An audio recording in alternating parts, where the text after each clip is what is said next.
Informasi selanjutnya dari Banyuasin, mencari bibit unggul di cabang olahraga taekwondo. Maka pengurus cabang taekwondo Kecamatan Mariana Banyuasin terus menggencarkan mencari bibit unggul untuk mewakili Kabupaten Banyuasin di ajang Porprov mendatang.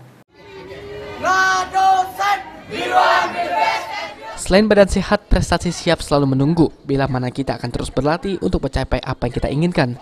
Seperti apa yang dilakukan tim karate taekwondo Banyuasin, beberapa atlet yang sudah berprestasi dan pelatih bersertifikat nasional terus mencari bibit khususnya di tingkat kecamatan dengan cara membuka tempat latihan untuk mengenalkan pentingnya berolahraga dan berprestasi di kancah nasional.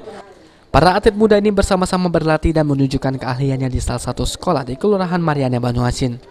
Menurut salah satu atlet, dia baru 2 tahun ikut pelatihan dan mengikuti beberapa kali kejuaraan baik itu tingkat kabupaten hingga provinsi dan akhirnya meraih prestasi. Bisa menang juara kejurnas junior sama bisa masuk tim. Sejauh ini di Kabupaten Banyuasin sendiri sangat rutin dilakukan pelatihan taekwondo karena dengan rutin berlatih dapat meraih prestasi yang baik yang ditunjukkan dalam ajang Porprov lalu di Okuraya yang meraih 6 emas, 2 perak dan 7 perunggu. Kalau di Banyuasin itu rutin melakukan pelatihan, mana pelatihan itu ada program PPLBD, Pelatkap, Pelacap, kita lengkap pelatihannya dan digawangi oleh pelatih-pelatih yang memang kompeten. Seluruh pelatih kita lengkap sampai psikologi sampai masas.